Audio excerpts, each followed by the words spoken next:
પછી પત્રાંક આ પૂરો થયો, એનું વિવેચન નથી. હવે પત્રાંક 417 એમાં કે છે, આપણે રોજે બોલીએ છીએ ભક્તિ પછી, એમાં કોના ઉપર છે નામ નથી. આશ્વિન 1948. હે પરમ કૃપાળુ દેવ, હે પરમ કૃપાળુ દેવ, જન્મ જરા મરણાદિ સર્વ દુઃખોનો અત્યંત ક્ષય કરનારો,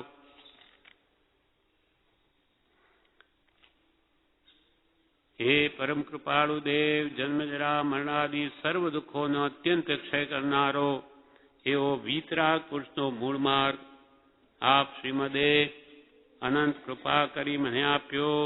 તે અનંત ઉપકારનો પ્રત્યુપકાર બાળવા હું સર્વથા સમર્થ. વળી આપ શ્રીમદ કંઈ પણ લેવાને સર્વથા નિષ્પ્રય છો, જેથી હું મન વચન કાયાની એકાગ્રતાથી આપના ચરણારવિંદમાં નમસ્કાર કરું છું. આપની પરમ ભક્તિ અને વીતરાગ પુરુષના મૂળ ધર્મની ઉપાસના મારા હૃદયને વિશે ભાવ પર્યંત અખંડ જાગૃત રહો એટલું માગું છું. તે સફળ થાવ. આપણે છેલ્લી પ્રાર્થના દરેક ભક્તિ પાછળ કૃપાલદેવને કરીએ છીએ કે એ પણ કૃપાલદેવે બતાવ્યું. શું માગવું એ પણ આપણને આવડતું નથી, એટલે કૃપાલદેવ પોતે આ લખ્યું છે કે શું માગવું જ્ઞાની પાસે. હે પરમ કૃપાળુ દેવ, જન્મ જરા મરણાદિ સર્વ દુઃખોનો અત્યંત ક્ષય કરનારો એવો વિતરાગ પુરુષનો મૂળ માર્ગ છે. કેમ કે જન્મ જરા ને મૃત્યુ એ જ મુખ્ય દુઃખના હેતુ છે. દુઃખ તો ઘણા પ્રકારના, પણ આ મોટા મોટા દુઃખા છે. નિગોદમાં એક શ્વાસોશ્વાસમાં તો 17.5 વાર જન્મે મરે જન્મે મરે. જન્મ ને મરણનું દુઃખ જ ઘણું છે. એ અનાદિકાલના પરિભ્રમણમાં વારંવાર જન્મવું, વારંવાર મરવું. પુનરપી જનનમ પુનરપી મરણમ પુનરપી જનની જઠરે શયનમ ય સંસારે ખલુ દુસ્તારે કૃપયા મોહી પાર ઉતારે. શંકરાચાર્ય મો મુદગરજી લખ્યો તેમાં આ ગાથા છે. તે કૃપાલય અમુક તમે વાંચવા પણ આપતા કે વારંવાર જન્મવું, વારંવાર મરવું. જેમ કે આ ભાવમાં આપણે જન્મ્યા, વળી બાળપણમાં ભણ્યા, પછી મોટા થયા, પછી વૃદ્ધાવસ્થાના દુઃખ, પાછું મરી જવું, ફરી પાછું જન્મ. એ મનુષ્યની ભાવ જ નહીં, બીજે હલકી અગ્નિઓમાં તો કે વારંવાર જન્મ જરા મરણાદિ સર્વ દુઃખોનો અત્યંત ક્ષય કરનારો એવો આ વિતરાગ પુરુષનો માર્ગ છે.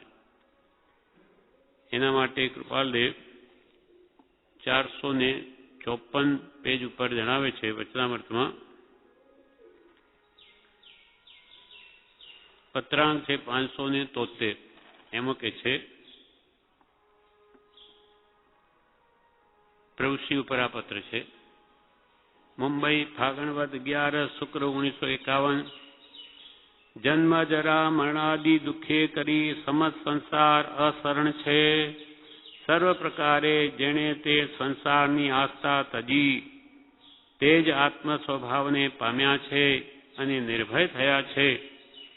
વિચાર વિના તે સ્થિતિ જીવને પ્રાપ્ત થઈ શકતી નથી અને સંગના મોહે પરાધીન એવા આ જીવને વિચાર પ્રાપ્ત થવો દુર્લભ છે. આટલો જ પત્ર છે. આ સ્વપ્રણામ. જન્મ જરા મરણાદિ દુઃખે કરી સમસ્ત સંસાર અસરણ છે. 14 રાજલોક છે સંસારમાં. બધા જ આ દુઃખથી કોઈ છૂટ્યા નથી. બધાને જન્મ છે, મરણ છે અને જરાવસ્થા. આ ત્રિવિધ તાપાગ્નિમાંનું કોઈનું કંઈ દુઃખ તો હોય જ. જન્મ જરા મરણાદિ દુઃખે કરી સમસ્ત સંસાર અસરણ, કોઈ શરણ એનાથી બચાવી નથી શકતું. આ સંસારમાં કોઈ એવો પદાર્થ નથી કે કોઈ વ્યક્તિ નથી કે કોઈ એવો સત્પુરુષ નથી કે જે આપણે જન્મથી બચાવી શકે. આમ મરે નહીં ભાઈ, તમે નહીં મરો ભાઈ, આપણને જ્ઞાનીએ જે ઉપાય બતાવ્યો છે એ તો વાસ્તવિક ઉપાય છે. એ મરણની ભાવના જ કરાવી નાખી. મૃત્યુ તને છે જ નહીં, નવે મૃત્યુ તો ભીતિ. પણ આ દેહનું જે મરણ છે, જેને આપણે મરણ માનીએ છીએ, એથી કોઈ છોડાવવા સમર્થ નથી. એટલે જન્મ જરા મરણાદિ દુઃખે કરીને સમાજ સંસાર અશરણ છે.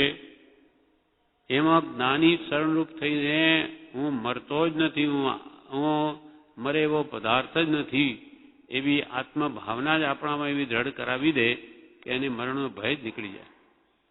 अब हम अमर भय न मरेंगे, मरे હું નહીં, મરે તો આ શરીર જન્મ્યું છે એ મરે, હું તો કોઈ કાળે જન્મ્યો જ નથી, તો મરું ક્યાંથી?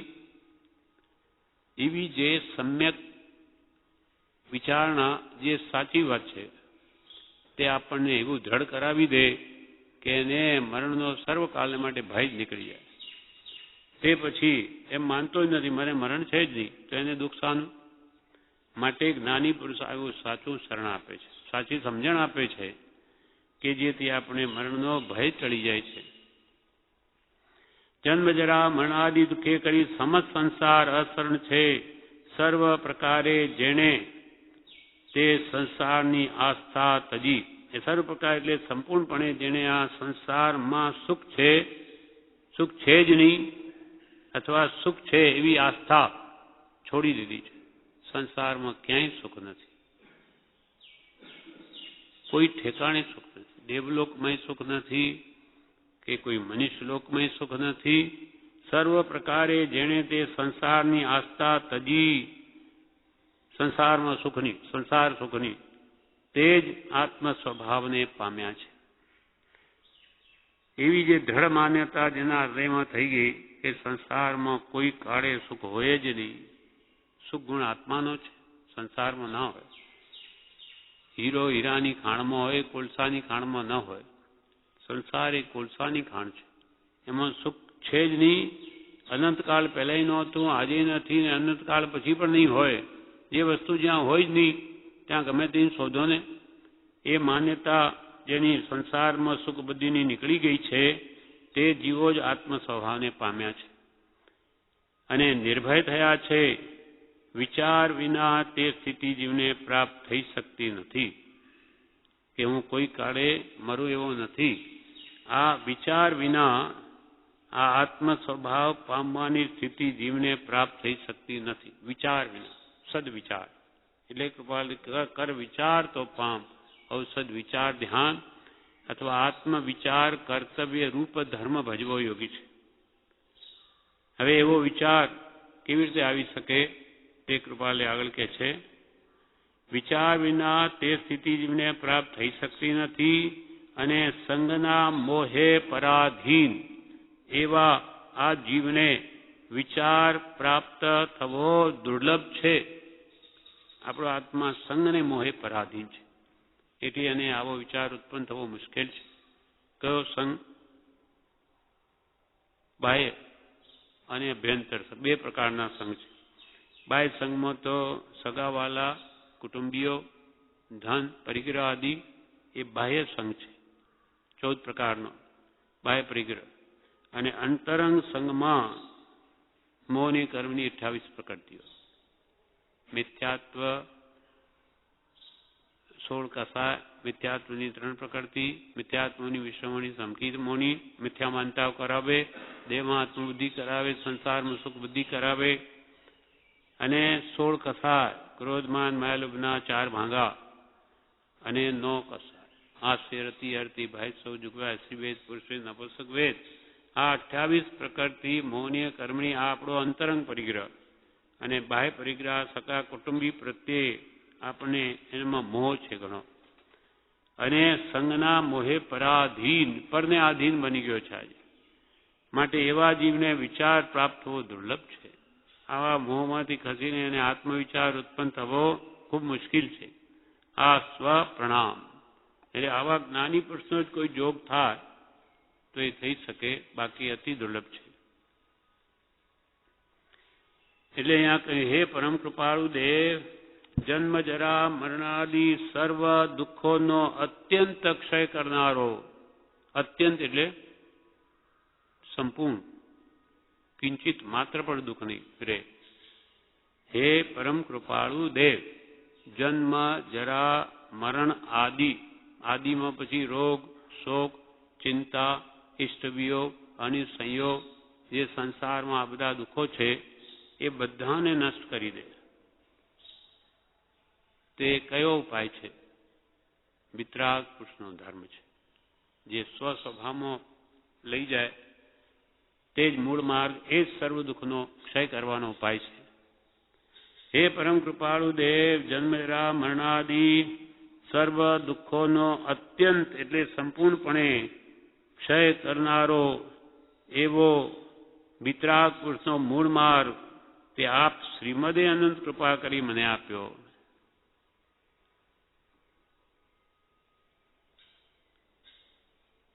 તે અનંત ઉપકારનો પ્રત્યુપકાર વાળો હું સર્વથા સમર્થ છું.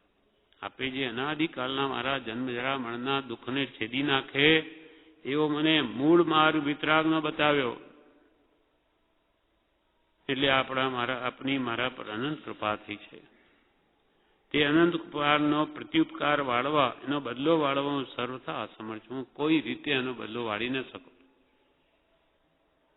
જેમ પ્રભુશ્રી કહે કે તારી ચામડી ઉતારીને જોડા સીવડાવીને કૃપાલને પહેરાવે તો ઉપકાર નહીં મળે. એને જે ઉપકાર કર્યો એ તો આપણે જાણતા જ નથી. એનો ખરેખર વેદન પ્રભુશ્રીજી કે બ્રહ્મચારીજીને છે. એટલે કેવી પ્રભુશ્રી તો વારંવાર રોમે અમારે તો એ કૃપાલ દે, અને બ્રહ્મચારીજી વારંવાર પ્રજ્ઞાબોધમાં કૃપાલદેવના શું ગુણગાન કર્યા છે. એટલે એનું વેદન એ જેને એનાથી લાભ થયો છે, પ્રાપ્તિ થઈ છે, એ સમજી શકે. એટલે કે જેને સર્વકાળના અનંત દુઃખ અનાદિથી આપણે ભોગવતા આવ્યા એ બધા દુઃખોથી છોડાવે એટલું જ નહીં, પણ પાછા અનંત સુખમાં મૂકી દે છે, એવો માર્ગ બતાવ્યો. એટલે એનો ઉપકાર કોઈ કાળે વળે એવો નથી. હે પરમ કૃપાળુ દેવ, જન્મ જરા મરણાદિ સર્વ દુઃખોનો અત્યંત ક્ષય કરનારો, અત્યંત એટલે સંપૂર્ણપણે એ દુઃખોનો નષ્ટ કરનારો એવો વિતરાગ પુરુષનો મૂળ માર્ગ, જે ભગવાન તીર્થંકરોએ અનાદિકાલથી પ્રરૂપેલો તે આ માર્ગ ક્યાંનો છે? મૂળ માર્ગ મહાવીર ભગવાનનો છેલ્લા તીર્થંકર, એટલે અહીંયાથી કહેવાય આને શરૂઆત ઋષભદેવ ભગવાનથી, પણ એના પહેલા અનાદિ તીર્થંકર થઈ ગયા. અનાદિકાળથી અનંતકાળથી જે મૂળ માર્ગ ચાલ્યો આવે જન્મ જરા મરણને નષ્ટ કરવાનો, તે આપણને કૃપાલદેવે બતાવ્યો. ઘણા છે મોક્ષ માર્ગ બતાવનાર તો જગતમાં, પણ આવો અનંતવાર આપણે અજ્ઞાનીના મુખે સાંભળીને એ પ્રમાણે વર્તન કર્યું છે, પણ કોઈ કાળે પાર આવ્યો નથી. આપ હવે આપણે બધું તુલના કરતો લાગે છે કે આ કેવો સ્પષ્ટ વિતરાગ માર્ગ છે, નિસ્વાર્થ માર્ગ, વૈરાગ્યપૂર્ણ માર્ગ, રાગ દ્વેષને કંઈ સ્થાન નહીં. એટલે આવા પરમ કૃપાળુ દેવે આપણે બતાવ્યો. એટલે એવો વિતરાગ પુરુષનો મૂળ માર્ગ આપ શ્રીમદે, શ્રી એટલે આત્મલક્ષ્મીથી યુક્ત, શ્રીયુત કહો, શ્રીમદ કહો, શ્રીમાન કહો, એક જ છે. શ્રી એટલે અહીંયા આત્મલક્ષી લેવાની. આત્મલક્ષ્મી યુક્ત એવા શ્રીમદ આપ શ્રીમદે અનંત કૃપા કરી મને આપ્યો. અનંત કૃપા કરી છે. આપણને આશ્ચર્ય થાય છે કે આપણા ઉપર એવી કૃપા, એમાં શું છે? આપણામાં તો એક ગુણનો છાંટો નથી ને એવી અનંતી દયા આપણા ઉપર કેવી રીતે કરી? પણ જ્ઞાનીઓનું હૃદય જે છે એનો એ સાગર વર ગંભીરા. સાગર કેટલો મોટો આપણને દેખાય એમ સપાટ, અંદર કેટલો ઊંડો, તેમ એની જે ઊંડાઈ છે જ્ઞાનીઓને આપણે નહીં સમજી શકીએ. આપ શ્રીમદે અનંત કૃપા કરી મને આપ્યો, અને તે અનંત ઉપકારનો પ્રત્યુપકાર વાળવા હું પણ કંઈ આપને બદલો વાળું તો કે હું તો સર્વથા અસમર્થ છું. હું શું આપું? આત્માથી સૌ હીન, અને તે તો પ્રભુએ આપ્યો. તે આત્મા તો આપે અમને આપ્યો, તો હવે બીજું શું આપી શકું એના બદલામાં? તો કે વર્તું ચરણાધીન. ચરણ એટલે આજ્ઞા. હવે આપની આજ્ઞાને આધીન વર્તું, એ સિવાય હું આપને કંઈ બીજું આપવા સમર્થ નથી. તે અનંત ઉપકારનો પ્રત્યુપકાર વાળા હું સર્વથા એટલે સંપૂર્ણપણે અસમર્થ છું. અને વળી આપ શ્રીમદ, માનો કોઈ વસ્તુ આપને આપું, વળી આપ શ્રીમદ કંઈ પણ લેવાને સર્વથા નિષ્ફળ છો. કોઈ વસ્તુ મારી પાસે હોય તો આપને ધરું, તો કે આપને તો કંઈ જોઈતું નથી. આપ તો એમ કહો છો કે આખું જગત સોનાનું થાય ને તો પણ અમને તો તણકલા બરાબર છે. તેથી વિશેષ મારી પાસે શું છે કે જે હું તમને પ્રત્યુપકાર વાળવા માટે આપી શકું? એટલે આપ શ્રીમદ કંઈ પણ લેવાને સર્વથા એટલે સંપૂર્ણપણે નિષ્ફળ છો. જેથી હું મન, વચન, કાયાની એકાગ્રતાથી આપના ચરણાર વિંદમાં નમસ્કાર કરું છું. બસ મારી પાસે કંઈ લેવા આપને આપી શકો એવી વસ્તુ નથી. એટલે બસ એકમાત્ર આપના ચરણ કમલમાં, ચરણાર વિંદ એટલે ચરણ કમળ, અરવિંદ એટલે કમળ, ચરણ કમલમાં હું મારું મન, વચન અને કાયા ત્રણેયને એકાગ્ર કરી, સ્થિર કરી અને નમસ્કાર કરું છું. પરમ લઘુત્વ ભાવે આપના ચરણમાં નમું છું. આપની પરમ ભક્તિ. હવે મારે શું જોઈએ છે તે ફરી માંગણી કરી. આપની મને એક તો પરમ ભક્તિ આપજો. એ પ્રેમ આપના પ્રત્યેનો મારો કદી છૂટે નહીં, સત પ્રત્યેનો. આપની પરમ ભક્તિ અને વીત રાગ પુરુષના મૂળ ધર્મની ઉપાસના. વીત રાગ પુરુષ જેનો રાગ સંપૂર્ણ ગયો છે એવા તીર્થંકરોએ આ વિતરાગ મારો ઉપદેશ્યો છે. એ મૂળ ધર્મ જ્ઞાનીઓ કહે છે. એટલે આત્મધર્મ, આત્મ સ્વભાવ પ્રાપ્તિનો મૂળ માર્ગ વિતરાગ માર્ગ, તે વિતરાગ પુરુષોએ પ્રરૂપ્યો છે. અને વિતરાગ પુરુષના મૂળ ધર્મની, મૂળ ધર્મ, ધર્મ તો બધા જ કે છે ધર્મ ધર્મ કરતો જગત સૌ ફિરે, પણ ધર્મ ન જાણે મર્મ જીનેસર. ધર્મ જીનેસર તો ચરણ કર્યા પછી કોઈને બાંધેવ કર્મ. એવો જે આત્મધર્મ છે, આત્મ વિચાર કર્તવ્ય રૂપ ધર્મ, એવો વિતરાગ પુરુષના મૂળ ધર્મની મને ઉપાસના રહેજો. ઉપાસના એટલે આરાધના. બસ એ મારા હૃદયને વિશે રહેજો. દેખાવમાં નહીં, ખાલી ઉપરથી જ નહીં, મારા હૃદયથી આપે જે જે આજ્ઞાઓ કરી છે માર્ગ આરાધવાની, આત્મધર્મ પ્રાપ્ત કરવાની, એ મારા હૃદયમાં રહેજો. સાચા હૃદય આરાધના કરું. અને વિતરાગ પુરુષના મૂળ ધર્મની ઉપાસના મારા હૃદયને વિશે ક્યાં સુધી રહેજો? ભાવ પર્યંત. આ મારો ભાવ જ્યાં સુધી હું જીવું ત્યાં સુધી મને અખંડપણે રહેજો, ખંડિત નહીં થાય. વળી કંઈ કર્મનો ધક્કો આવે, છૂટી જાય એવું મને મિથ્યાત્વનો ઉદય એવો આવશોમાં અખંડ જાગ્રત રહે, સદા જાગતો જ રહું. એટલે કે પ્રમાદ બિલકુલ સેવું નહીં ધર્મ માર્ગમાં. પર્યંત અખંડ જાગ્રત રહે, જાગ્રત રહો એટલું માગું છું. બીજું કોઈ ધનાદિ કે સ્ત્રી પુત્રાદિ કે દેવલોક આદિ કંઈ મારે નહીં જોઈએ. મારે તો અખંડ જાગૃત રહું. આપણી ભક્તિ અને વિતરાગ પુરુષના મૂળ ધર્મની ઉપાસના મારા હૃદયને વિશે ભાવ પર્યંત અખંડ જાગૃત રહો. અખંડ પાછો, ખંડિત તો બિલકુલ નહીં થાવ. એટલું માગું છું તે સફળ થાવ. બસ આટલી મને સફળતા મળો, બીજું મારે કાંઈ જોઈતું નથી. આ શું? નિષ્પરિગ્રહની ભાવના થઈ, નિષ્કામ ભક્તિ થઈ. નહીં તો મને આ આપજો, ફલાણું આપજો, હું તમારી ભક્ત છું, ભક્તિ કરું છું. એ પછી ભક્તિ નહીં રહી, એ તો ભાડા જ થઈ ગઈ. આટલું હું તમારી ભક્તિ કરું ને તમે મને આટલું નહીં આપો. આ તો પેલા કુલીની જેમ, મેં તમારી એટલું ભજન ઉપાડ્યું મને કંઈ પૈસા ના આપો. તો કે ભક્તિ નહીં, તે તો ભાડા. જે સેવા ફળ જાચે, નિષ્કામ ભક્તિ જ મોક્ષનું કારણ છે. સકામ ભક્તિ તો એને સંસાર માંગ્યો, એ સંસાર તો છે જ, એમાં મળી જાય, એમાં મોટી વાત નથી. પણ નિષ્કામ ભક્તિ જે કરે તેને જે ભક્તિ તે મોક્ષનું કારણ થાય છે. એટલે હે પરમ કૃપાળુ દેવ, જન્મ જરા મરણાદિ સર્વ દુઃખોનો અત્યંત ક્ષય કરનારો એવો વિતરાગ પુરુષનો મૂળ માર્ગ આપ શ્રીમદે અનંત કૃપા કરી મને આપ્યો તે અનંત ઉપકારનો પ્રત્યુપકાર વાળવા હું સર્વથા સમર્થ છું.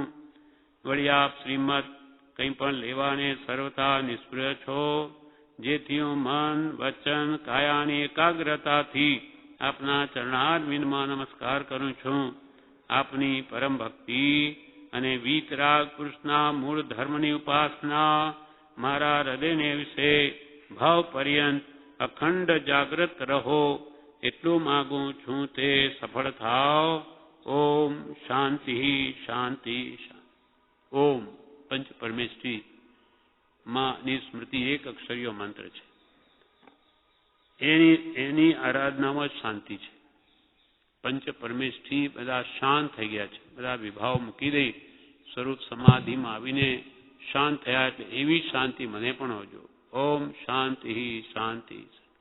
મારા બધા વિભાવ પરિણામથી હું થાકી જાઉં અને સ્વભાવમાં આવીને હંમેશા સર્વકાલને માટે શાંત થાઉં. કેમ કે ધર્મ એટલે શું? કૃપાલદેવને પૂછ્યું ધર્મ એટલે શું? કૃપાલદેવ શું કહ્યું? શાંતિ. શાંત થઈ જાઓ. કંઈ કરવાનું જ નથી. આ સંસારમાં સ્વભાવમાં સુખ છે. શાંત રહો. ઓમ શાંતિ શાંતિ શાંતિ. આ પ્રમાણે આ પત્ર પણ પૂરો થયો. વિશેષ આગળનો આવતીકાલ દઈશ.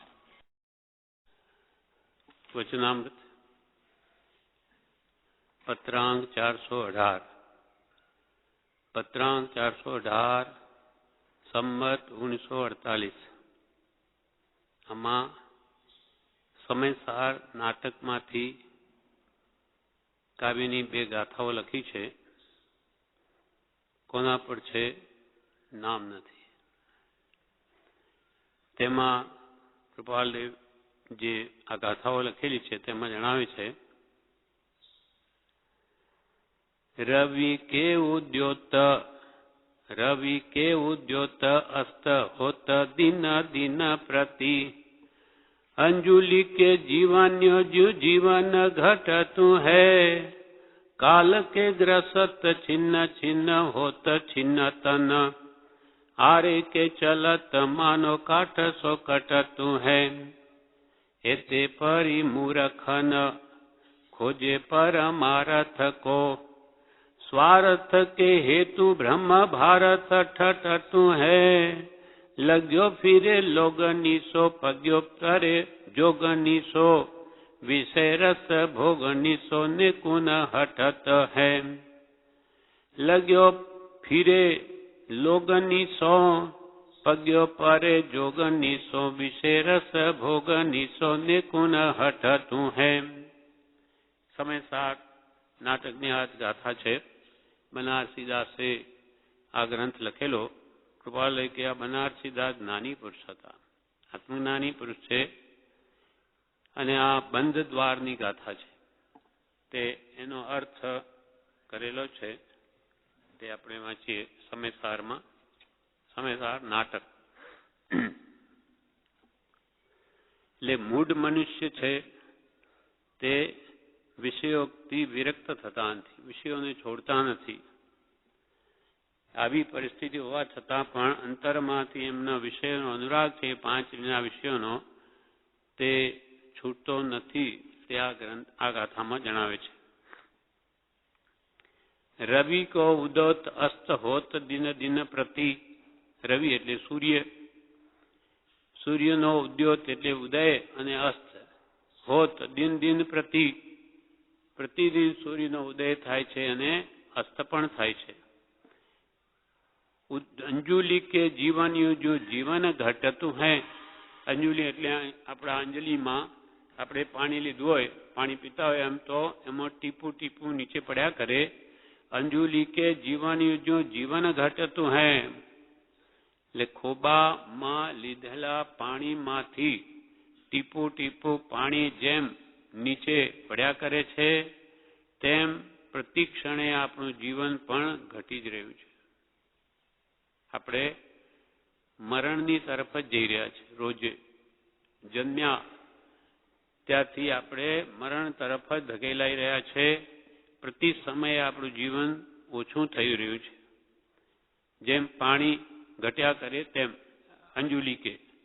अंजुली के जीवन जो जीवन घटतु है काल के ग्रसत छिन्न छिन्न होत छिन्न तन काल એટલે મૃત્યુ કાલ કે ગ્રસત એટલે કાળ મરણ જે છે તે શરીરને ક્ષણે ક્ષણે ક્ષીણ કરી રહ્યું છે એટલે આપણે મરણ તરફ જ ધકેલાઈ રહ્યા છીએ પ્રતિ સમયે કાલ કે ગ્રસત છિન્ન છિન્ન એટલે ક્ષણ ક્ષણ હોત છિન્ન તન પ્રતિ સમયે આપણો સ્તન એટલે શરીર પણ ક્ષીણ થઈ રહ્યું છે આરે કે ચલત માનો કાઠસો કટતું હે આરો એટલે કરવત જેમ કરવત ચાલવાથી તેના નીચે રહેલું લાકડું તે પ્રતિ સમયે કપાઈ રહ્યું છે હારે કે ચલત હારત એટલે કરવત ને ચાલવાથી માનવ કાઠ એટલે લાકડો શું કટતું હે એ તે પરી એમ દરેક વસ્તુનો ક્ષીણપણું ક્ષણિકપણું હોવા છતાં એ તે પરી એટલે એવું હોવા છતાં મૂરખ ન ખોજે પરમાર્થ કહો પ્રતિ સમયે આપણું આયુષ્ય ક્ષીણ થઈ રહ્યું છે છતાં આપણો આત્મા પરમાર્થની શોધમાં લાગતો નથી એટલે પરમ અર્થ ઉત્કૃષ્ટ આત્મા એટલે આત્મકલ્યાણની શોધ કરતો નથી કે આપણે પ્રતિ સમયે મરણ તરફ ધકેલાઈ રહ્યા છે મરણ નજીક આવી રહ્યું છે તો પણ આ જીવ શું કરે છે સ્વાર્થ કે હેતુ ભ્રમ ભારત ઠઠતું હૈ આ એક સમયની ભાષા છે જૂની એટલે આવો હોવા છતાં પ્રાણી પોતાના સ્વાર્થ માટે અજ્ઞાનવશ ભ્રમ એટલે અજ્ઞાનવશ ભારત ઠઠતું હૈ એટલે મહાભારત રચે છે એટલે કે સંસારમાં પ્રેમ કરીને અનેક ઉપાધિ ઓરે છે આટલું બધું ક્ષણિક પણ હોવા છતાં મરણ નજીક આવી રહ્યું છે એક દિવસે મરી જવાનો છે છતાં પણ આ જીવ અનેક પ્રપંચ રચે છે લગ્યો ફીરે લોગનીસો પર્યો પરે જોગનીસો વિશે રસ ભોગનીસો ને કુન હઠતું હે એટલે આવું હોવા છતાં લોકોને સારું દેખાડવા માટે લાગ્યો જ રહે છે લોકોને કેમ સારું લાગે લગ્યો પરે લોગનીસો લોકોને સારું દેખાડવા માટે છે પર્યો પરે જોગનીસો એટલે પગ્યો એટલે લાગ્યો રહે છે જોગનીસો જોગ એટલે યોગ મન વચન કાયના યોગ એટલે એમ જ એ અહમ બુદ્ધિ કરે છે આ જ હું છું શરીરે જ હું છું મન વચન કાયન મારા છે એમ બધું ક્ષણિક હોવા છતાં એ આ યોગને જ અહમ બુદ્ધિ કરી અમને એને જ ગાઢ કરે છે દેહાધ્યાસને પુષ્ટ કરે છે વિષય રસ ભોગનીસો નેકું ના હટતું અને પાંચ ઇન્દ્રિયના વિષય રસની લાલસા ના ભોગથી જરા પણ પાછો હટતો નથી કે ભાઈ એક દિવસે મરી જવાનું છે હું વૃદ્ધ થઈ રહ્યો છું અનેક રોગ ચિંતા શોક ઉપાધિ વધી રહ્યા છે છતાં પણ આ જીવને વૈરાગ્ય આવતો નથી પણ પાંચ ઇન્દ્રિયના ભોગોમાં જ લપટાયેલો રહે છે આ ભાવમાં કહ્યો છે શબ્દાર્થ ને અર્થ જેવી રીતે ખોબામાંથી પાણી ક્રમે ક્રમે ઘટે છે તેવી જ રીતે સૂર્યના ઉદય અસ્ત થાય છે અને પ્રતિદિન જિંદગી ઓછી થતી જાય છે જેવી રીતે કરબત ખેંચવાથી લાકડું કપાય છે તેવી જ રીતે કાળ શરીરને ક્ષણે ક્ષણે ક્ષીણ કરે છે આમ છતાં પણ અજ્ઞાની જીવ મોક્ષ માર્ગની શોધ કરતો નથી અને લૌકિક સ્વાર્થ માટે અજ્ઞાનનો ભાર ઉપાડે છે શરીર આદિ પરવસ્તુમાં પ્રેમ કરે છે મન વચન કાયાના યોગોમાં અહમ બુદ્ધિ કરે છે અને સાંસારિક વિષય ભોગોથી જરા પણ વિરક્ત થતો નથી એમ કે અનાદિનો જીવને એવો અભ્યાસ છે કે એને સંસારમાં સુખ બુદ્ધિ છે એટલે ગમે તેટલી પ્રતિકૂળતા આવે, દુઃખ આવે, તો પણ એમાં સુખ માને છે. રવિ કે ઉદોત અસ્ત હોત દિન દિન પ્રતિ, અંજુલિ કે જીવન યુજ્યુ જીવન ઘટતું હૈ, કાલ કે ગ્રસત છિન્ન છિન્ન હોત છિન્ન તન, આરે કે ચલત માનો કાઠ સો કટતું હૈ. એતે પરી મૂરખ, નાનીઓ આપણને મૂરખ કહે, એતે પરી મૂરખ ન ખોજે પરમારથ કો, કે આયુષ્ય પૂર્ણ થઈ જશે એટલે જ્યાં સુધી જીવન છે મારા આત્માનું હિત કરી લો, કલ્યાણ કરી લો, એની ખોજમાં લાગતો જ નથી. એતે પરી મૂરખ ન ખોજે પરમારથ કો, સ્વાર્થ કે હેતુ, પોતાના સ્વાર્થ માટે, સ્વાર્થ કે હેતુ ભ્રમ ભારત ઠટતું હે, ભ્રમથી ભજ્ઞાનવશ પોતાના સ્વાર્થ સાધવા માટે આખો મહાભારત રચે છે. કેટલો પ્રપંચ ઉભો કરે છે, કેટલા સમય જીવવું છે, તેમાં તો અનેક ધંધાઓ, અનેક જાતના પ્રપંચ કરીને કેટલો બધો રાગ દ્વેષ મોહ વધારી દે છે. લગ્યો ફીરે લોગની સો, એટલે લોકોને સારું દેખાડવા લાગ્યો જ રહે છે.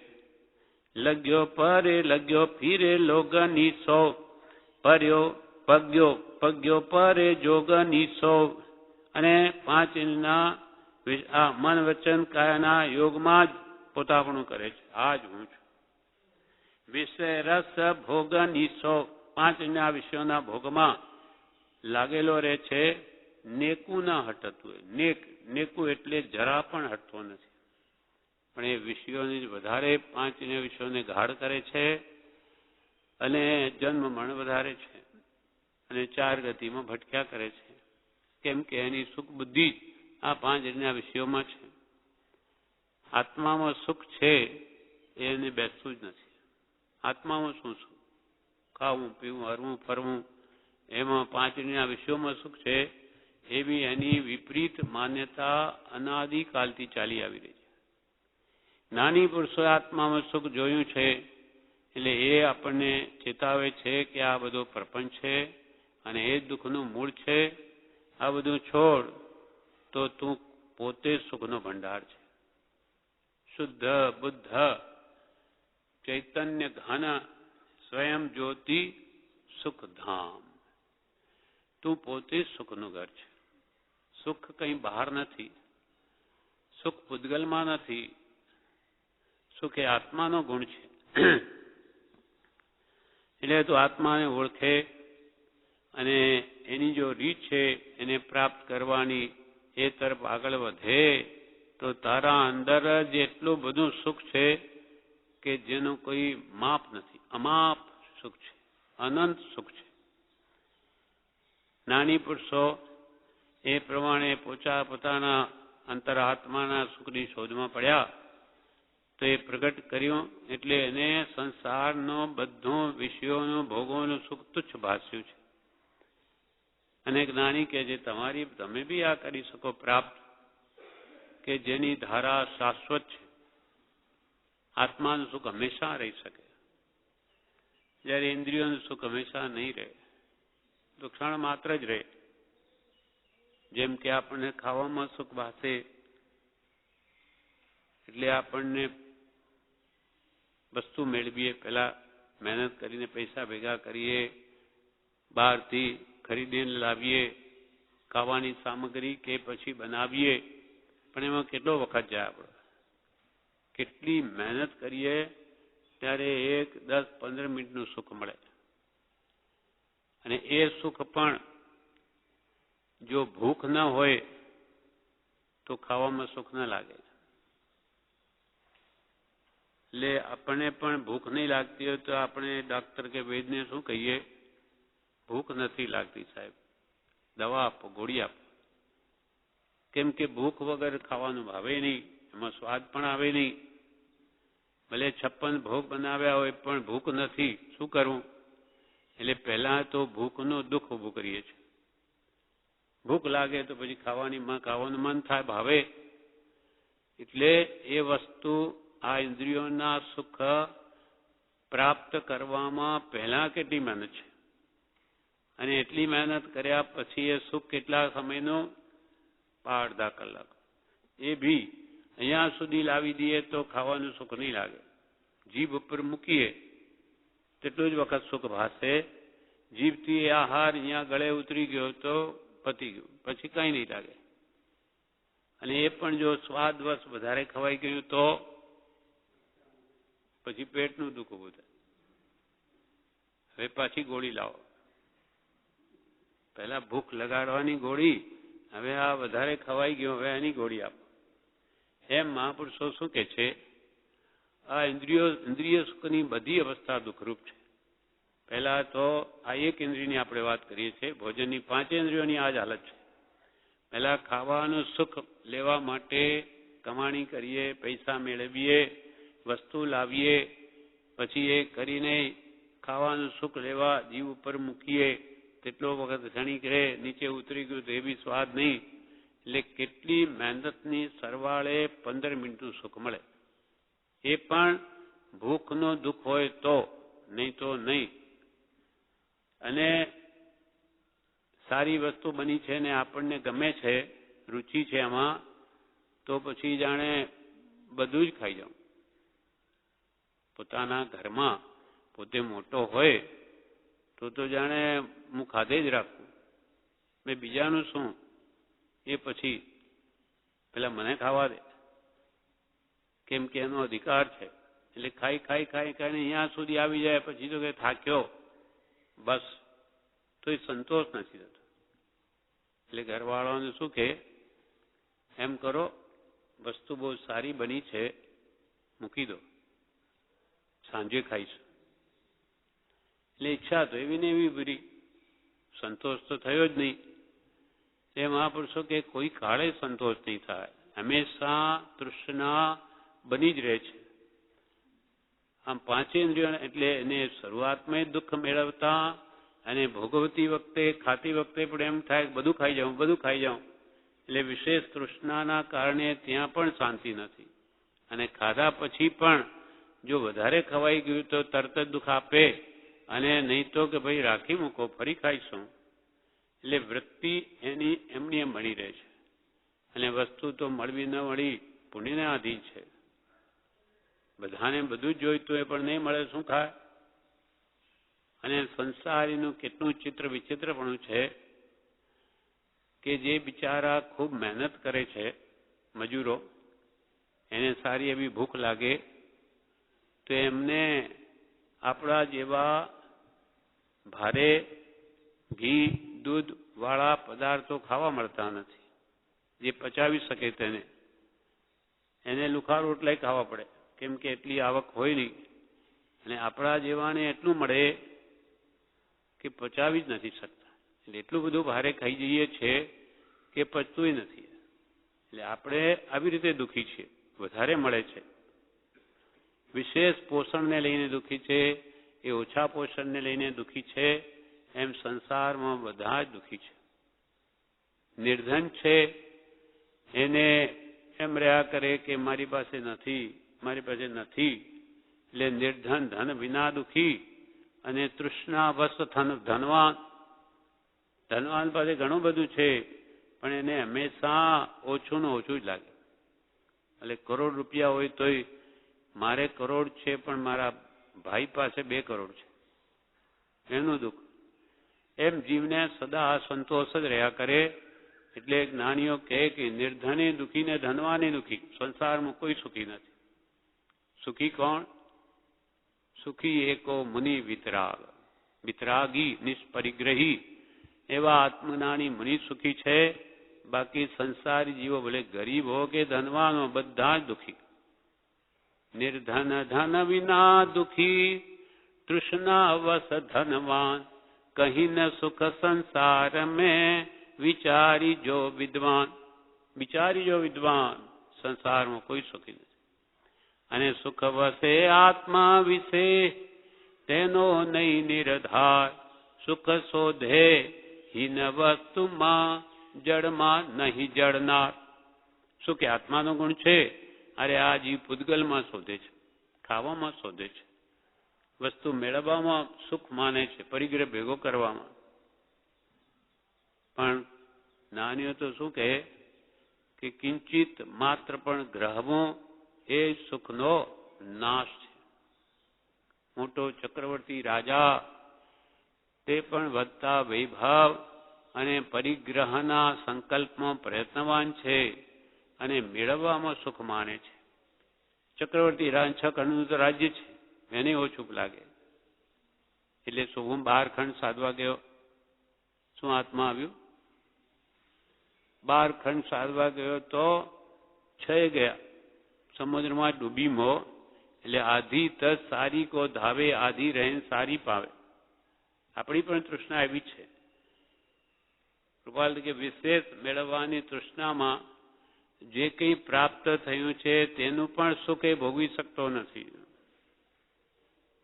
માનો આપણને આ સારી રીતે પેટ ભરાતું હોય, ઘર ચાલતું હોય, પણ ના ઓછું છે, મારે વિશેષ જોઈએ. એટલે પછી એને બચાવ કરે. કઈ રીતે? જ્યાં જ્યાં વિશેષ બચાવ કરી શકતો હોય, ખાવામાં બીજામાં બધો બચાવ કરીને પૈસા કેમ વધે, એને વધારવાની ઈચ્છા છે. એટલે ખર્ચો થાય ગમે નહીં. એટલે જે પ્રાપ્ત થયું એ નથી ભોગવી શકતો, પણ ભેગું કર્યા કરે અને પછી આયુષ્ય પૂરું થાય એમને મૂકીને ચાલ્યો જાય છે. એમ આ જગતમાં કર્મને આધીન જ્ઞાની પુરુષના બોધના અભાવે બધા જીવો દુઃખી છે. જે જ્ઞાની પુરુષના વચનના આધારે જે ચાલે છે તેને ભલે ને નિર્ધન હોય તો પણ એ સુખી છે. એ દુઃખ એને હોય તો દુઃખ એ માનતો નથી. દુઃખ પણ ઉડતું સુખરૂપ થઈ પડે છે કે શું કરવું છે, આપણને પેટ ભરાય છે, બસ આનંદ છે. સંતોષ આવી જાય તો સંતોષી નર સદા સુખી, અને તૃષ્ણા વાળો નર નિત્ય ભિખારી. કૃપાલજી કે તૃષ્ણા જેને છે એ ભલે ને કરોડપતિ હોય, એને જ્ઞાનીઓ કે ભિખારી છે. કેમ કે વિશેષ મેળવવાની એને ઈચ્છા છે. જેમ કે એક શિષ્યને ગુરુએ એમ કહ્યું, પહેલાના જમાનાની વાત છે, પહેલા આના 2 આના હતા. તે વખતે ગુરુએ શિષ્યને 2 આની આપીને એમ કહ્યું કે કોઈ ભિખારીને આપી દેજે. ભિખારી તો કોણ હોય કે માગે. હવે રસ્તામાં એ આ જતો હતો એટલામાં ત્યાં રાજાની સવારી નીકળી. એટલે પૂછ્યું કે આ કોણ છે? તો કે આ રાજા છે, એની સવારી જાય છે. ક્યાં જાય છે? તો કે બીજાનું રાજ્ય જીતવા. ઓહો, આટલું બધું એની પાસે છે ને એને બીજાનું જોઈએ છે? ખરેખર મોટો ભિખારી તો આ છે. એના જેવો કોઈ મોટો ભિખારી નથી. એટલે એને રાજાની પાલખીમાં પેલી 2 આની નાખી દીધી. એટલે બીજા ભાઈ કેમ મહારાજ, કેમ આમ કરો છો? તો કે મારા ગુરુએ કહ્યું છે કે ભિખારીને આપી દેજો, એટલે મેં તો ભિખારી જાણીને આપી છે. તો શું તમને આ ભિખારી દેખાય છે? તો કે ભિખારીને તો શું મોટો ભિખારી છે. એટલે રાજા પણ આ સાંભળીને કે આમ કેમ, આ કેમ કે છે? ત્યારે કે જે તમારા જેવા પણ આટલું બધું તમારી પાસે છે છતાં તમે બીજાનું લૂંટવા જાઓ છો, એનાથી મોટો ભિખારી બીજો વરે કોણ? બીજા ભિખારી તો બિચારા પેટ નહીં ભરાતું હોય તો એને માટે માગે છે. તમારી પાસે તો બધું જ છે છતાં પણ તમે નહીં, બીજાનું લઈ લો. એમ આપણી વૃત્તિ હંમેશા કેવી હોવી જોઈએ? બધાને પેટ ભરવા માટે જોઈએ છે. પણ આ જીવને સમજાતું જ નથી ને જ્ઞાની કહે કે આને પેટ નથી ભરવું, પણ એને તો પેટી ભરવી છે. હવે પેટી એટલી બધી મોટી છે, ભરાતી જ નથી. જેટલું નાખો તેટલું એને ઓછું જ લાગે છે. એમાં વિષય ને કશાયની વૃત્તિઓ આપણી અનાદિની એટલી બધી અંદર છે કે જે આપણને શાંતિ આપવા જ નથી દે.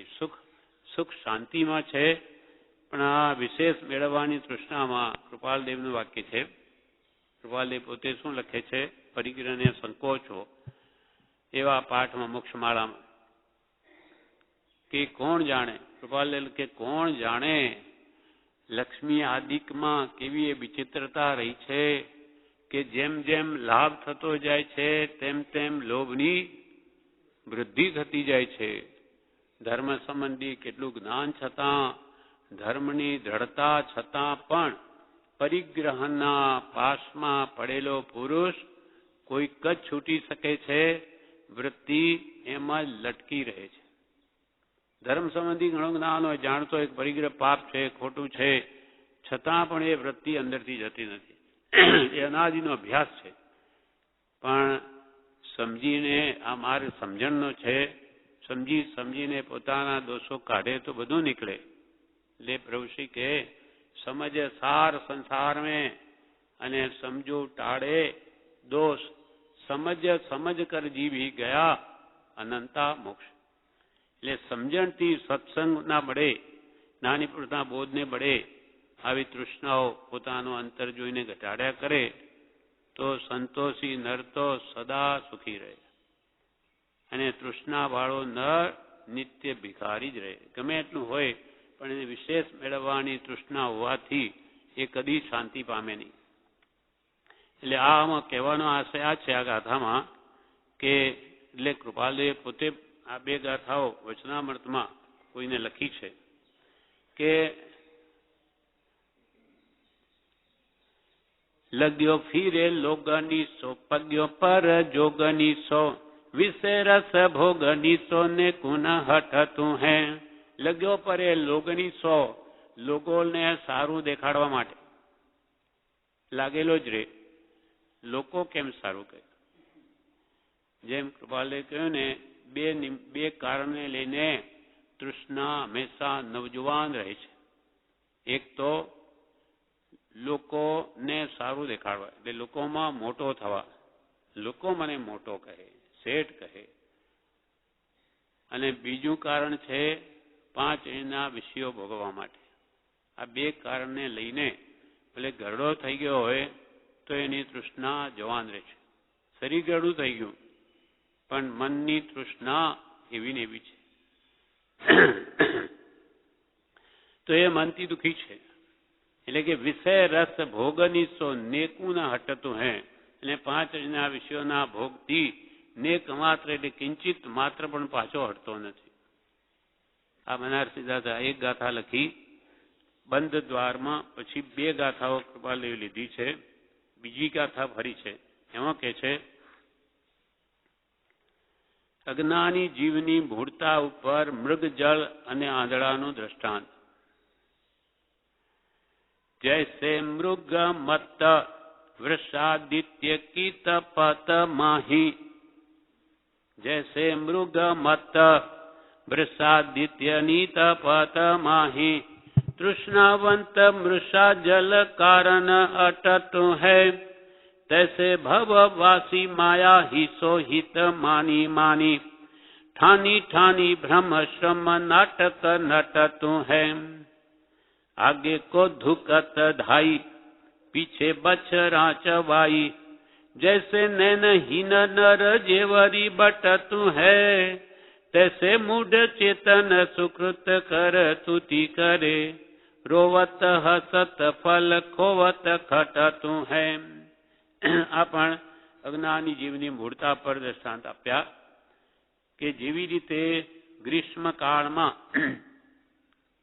આ જેઠ મહિનાનો સૂર્ય તપે એકદમ સખત, ત્યારે સંક્રાંતિ આવે, એ સંક્રાંતિના સમયમાં ખૂબ તાપ પડે ત્યારે કચ્છની ભૂમિ જેવી રણભૂમિ હોય તો તેમાં સૂર્યના તાપમાં હરણને એમ દેખાય કે ત્યાં પાણી છે આગળ, એટલે જોઈ જોઈને ત્યાં દોડ્યા કરે પાણી લેવા પીવા.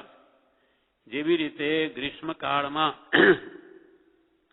સૂર્યનો તીવ્ર આતાપ થતા તરસ્યું હરણ ઉન્મત્ત થઈને મિથ્યા જળ તરફ નકામું જ દોડે છે. અને ત્યાં પાણી દેખાય છે આગળ, એટલે બિચારું દોડ્યા જ કરે, પણ ખરેખર એ પાણી હોતું નથી. તેવી રીતે સંસારી જીવ માયામાં જ કલ્યાણ માનીને મિથ્યા કલ્પના કરીને સંસારમાં નાચે છે. જેમ પેલું પાણી જોઈને હરણ દોડે અને અંતે શું સ્થિતિ થાય? વિચારું તડકામાં તરપડીને મરી જાય, એને પાણી મળે નહીં, તેવી સ્થિતિ આપણી છે. તેમ સંસારી જીવ શું કરે? આ મોહ માયામાં સુખ માને. સ્ત્રી પુત્રાદિ ધનાદિમાં એની સુખ બુદ્ધિ છે, સુખ કલ્પના છે. એટલે તેવી રીતે સંસારી જીવ મોહ માયામાં જ પોતાના આત્માનું કલ્યાણ એટલે હિત માનીને મિથ્યા કલ્પના કરીને સંસારમાં નાચે છે. સંસાર એટલે ચાર ગતિ, ચાર ગતિમાં ભટક્યા કરે. આ મોહ માયા ના નિમિત્ત છે સ્ત્રી પુત્ર ધનાદિ સગાવાલા. એમાં મોહ માયામાં સુખ માની અને એના ફળમાં ચાર ગતિમાં જ ભટક્યા કરે છે. જૈસે મૃગ મત વૃષાદિત્ય નીતપત માહી. વૃષાદિત્ય એટલે સંક્રાંતિ, જેઠ મહિનામાં જે આવે તે સખત તાપ પડે એટલે મૃગ એટલે હરણ. તપત માહી એ તાપ માહી. તૃષાવંત તરસ્યું થયેલું. મૃષા જલ મૃષા મિથ્યા જળ, ખરેખર જળ છે નહીં. મૃષા જળ કારણ અટતું એ પાણી મેળવવા માટે અટતું એટલે કે ભટકે છે, દોડે છે. તૈસે તેવી રીતે ભવવાસી એટલે આપણા જેવા સંસારી જીવો માયા હિસ્સો માયા મોહમાં જ હિત માની માની એમાં સુખ માની માનીને ઠાની ઠાની ભ્રમા ભ્રાંતિ ઊભી કરી કરીને શ્રમ એટલે મહેનત નાટક નટતું હૈ. નાટકની જેમ નટની જેમ નાચ્યા કરે છે સંસારમાં. તૈસે ભવવાસી માયા હિસો હિત માની માની ઠાની ઠાની ભ્રમ શ્રમ નાટક નટતું હૈ. आगे को धुकत ढाई पीछे बछरा चबाई जैसे नैन हीन नर जेवरी बटतुं है. નૈનહીન નર, નૈન એટલે આંખો, જેની આંખો ચાલી ગઈ છે, આંધળો છે.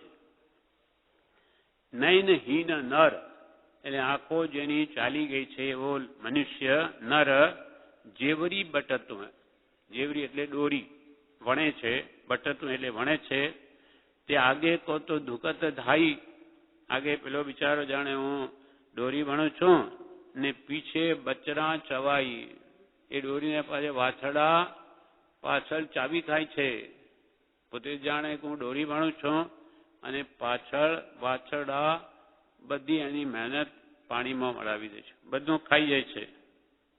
आगे को धुकत धाई पीछे बछरा चबाई जैसे नैन हीन नर जेवरी बटतुं है.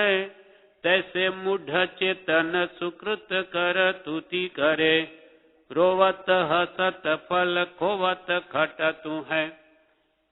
तैसे मूढ़ આપણો આત્મા ચેતન સુકૃત કરતુતિ કરે, સારા કામો કરે પુણ્યના, પણ પુણ્યના ફળમાં પછી રાજી થાય. હું કેવો જો કેવું કરી લીધું મેં, કેવું મને મળી ગયું.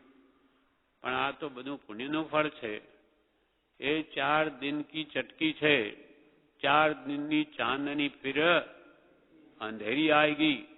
હંમેશા નથી રહેવાનું, કેમ કે આ પુણ્યનું ફળ છે. પાછો પાપનો ઉદય આવશે એટલે બધું ગયું. શું થયું? કરોડોપતિ કેટલા ક વગરના થઈ ગયા, રોડપતિ. એમ પુણ્ય ઉદય હોય ત્યારે બધું સવણું, પાપનું ઉદય આવે કે બધું સાપ. એટલે કે એમાં બહુ હર્ષ કરવા જેવો નથી અને દુઃખના સમયમાં પણ શોક કરવા જેવો નથી.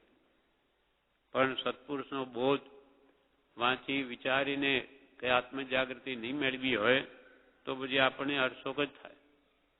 આ બધા કર્મના ફળ છે. એને બરોબર વાત અંદર ઉતરી ન હોય, છપ્પરની શ્રદ્ધા યથાર્થ ન હોય તો પછી એ દુઃખી જ થાય. એ જ વાત અહીંયા કે છે જેવી રીતે ગરમીની આ સિઝનમાં સૂર્ય તીવ્ર તાપ તપવાથી તરસ્યું હરણ ઉન્મત્ત થઈને મિથ્યા જળ તરફ નકામું દોડે છે, તેવી જ રીતે આ સંસારી જીવ મોહ માયામાં જ પોતાનું હિત માનીને મિથ્યા કલ્પના કરીને સંસારની ચાર ગતિઓમાં નાચ્યા કરે છે. જેવી રીતે આંધળો માણસ આગળ દોડતું ભણતો જાય અને પાછળ વાછરડું તેને ખાતું જાય તો તેનો પરિશ્રમ બધો વ્યર્થ જાય છે. તેવી જ રીતે મૂર્ખ સંસારી જીવ શુભાશુભ ક્રિયા કરે છે અથવા શુભ ક્રિયાના ફળમાં હર્ષ માને છે અને અશુભ ક્રિયાના ફળમાં ખેદ કરીને ક્રિયાનું ફળ ખોઈ નાખે છે. આપણે પુણ્ય કમાઈ, ભાઈ પુણ્ય કરો, પુણ્ય કરીને પછી શું કરવું? પુણ્યના ઉદયમાં તો આ સામગ્રીઓ મળશે, અનુકૂળ સામગ્રી મળે એટલે એમાં પાછો જીવને મોહ થાય, રાગ થાય, એટલે વધારે નવા કર્મ બાંધે.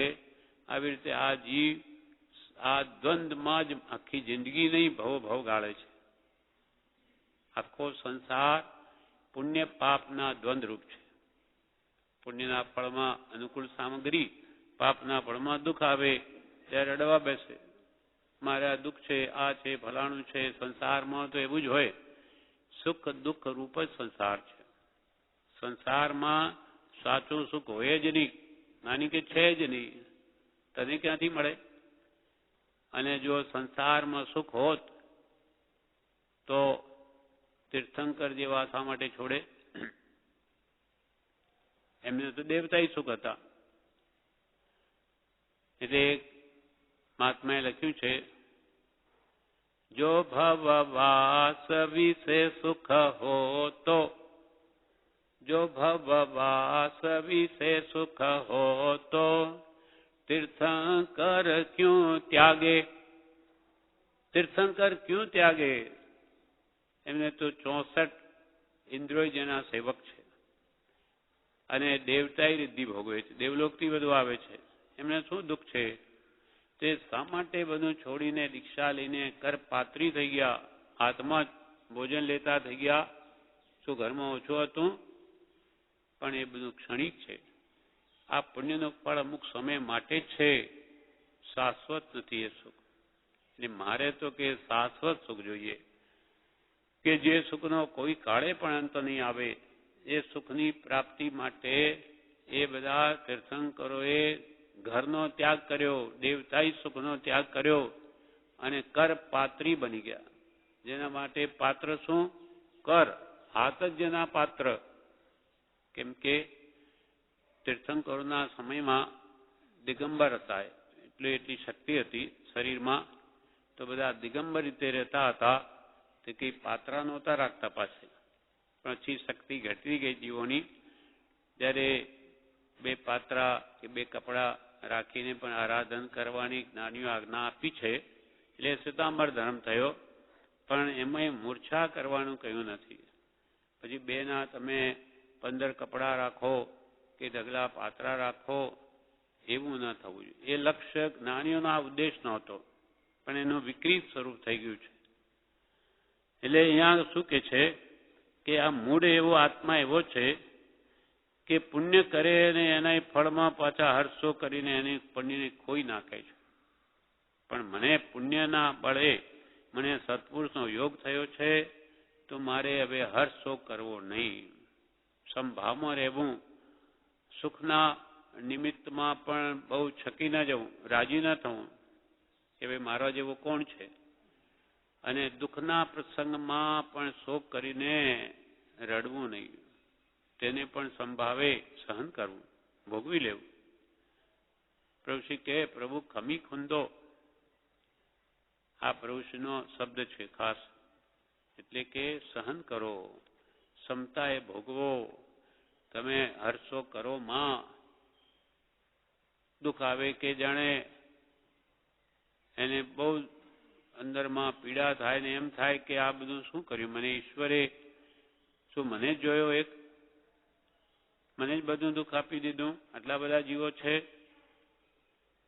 પણ ઈશ્વર તો કોઈને દુઃખે આપતા નથી ને સુખે આપતા નથી. સુખ દુઃખનું કારણ તો પોતે જ છે. એટલે કોઈ પર આવો બ્લેમ આવું નહીં નાખી દેતા, પોતાના જ કર્મના ઉદય જે ફળ મળે છે એમ માની એને ક્ષમતાએ ભોગવી લેવું, તો એ કર્મ નિર્જરી જાય છે. પણ જો વિશેષ આર ધ્યાન કરીએ કે મારે કેમ આવ્યું, મને કેમ આવ્યું, મારી કોઈ સંભાળ લેતા નથી, એમ વિશેષ આવું આર ધ્યાન કરીએ તો નવા અશુભ કર્મ બંધાય અને આપણી ગતિ બગડી જાય. ઢોર પશુની જતી ગતિ થઈ જાય આ ધ્યાનથી.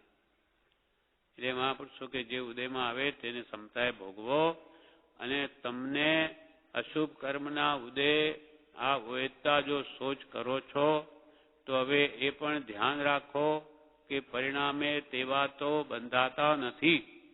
તમને હમણાં કે દુઃખ ન ગમતું હોય તો હવે કોઈને દુઃખ નહીં આપો. દુઃખ દીધા તો દુઃખ હોત હે, સુખ દીધા સુખ હોત. આપ હણે ની અબર કું તો આપને હણે ન કોઈ. આપણને અશુભ કર્મના ફળ નથી ગમતા તો હવે અશુભ કર્મ નહીં બાંધો. એ આપણે બંધ સમયે ધ્યાન રાખવાનું છે. બંધ સમય ચિત્ત ચેતીએ રે ઉદયે સો સંતાપ સલુણે. બંધ સમય ચિત્ત ચેતીએ, કર્મ બાંધીએ તે સમયે ઉપયોગ રાખો કે હું મારા નિમિત્તે કોઈ દુઃખી તો નથી થતું, નહીં તો આગળ પાછા નડશે આપણને. બંધ સમય ચિત્ત ચેતીએ ઉદય સો સંતાપ. હવે કર્મનો ઉદય આવી ગયો, પાપનું ફળ, પછી રડવા બેસે કાંઈ ન વળે. એટલે પાપ કરતા જ અટકો અને પુણ્યના ઉદયમાં પણ હર્ષ ન કરો અને પાપના ઉદયમાં પણ ખેદ ન કરો. આ ઉપદેશ આપણને આ ગાથાથી આપે છે. અને સમભાવે બધું આવે, ભોગવીને એનું પૂરો એને ખપાવી દો એ કર્મને, એ જ આ ગાથામાં કહેવાનો મુખ્યત્વે ભાવ છે. जैसे मृग मत्त वृषादित्य कीत पत माही तृषावंत मृषा जल कारण अटतु है तैसे भववासी माया ही सोहित मानी मानी ठानी ठानी भ्रम श्रम नाटक नटतु है आगे को धुकत धाई पीछे बछरा चवाई जैसे नैन हीन नर जेवरी बटतु है तैसे मूढ़ चेतन सुकृत कर तुति करे रोवत हसत फल खोवत खटतु है. પુણ્ય ને પાપના ફળમાં શું કરે? રોવત ને હસત. પાપના ફળમાં રોવા બેસે, રડવા બેસે અને પુણ્યના ફળમાં હસે. મારા જેવો કોણ? તો કે રોવત હસત ફલ ખોવત ખટતું. પુણ્ય પાપના ફળ આવે, આવી રીતે પુણ્યને પણ સાફ કરી નાખે છે. પણ પુણ્યના ફળમાં આપણને આ બધી મળ્યા, સત્પુરુષ મળ્યા છે, આપણને આવો જોગ મળ્યો. હવે એમના ઉપદેશને ગ્રહણ કરી અને સમભાવ કેમ આવે અને જન્મથી કેમ છૂટાય એવો આપણે પુરુષાર્થ કરવો જોઈએ, તો આ મળેલી સામગ્રી સફળ છે. આ પ્રમાણે બે ગાથાઓ જે કૃપાલ દેવે સમયસાર નાટકની આ 418 પત્રમાં અહીંયા મૂકેલી છે, તે આપણે એનો અર્થ વાંચી ગયા. હવે આગળ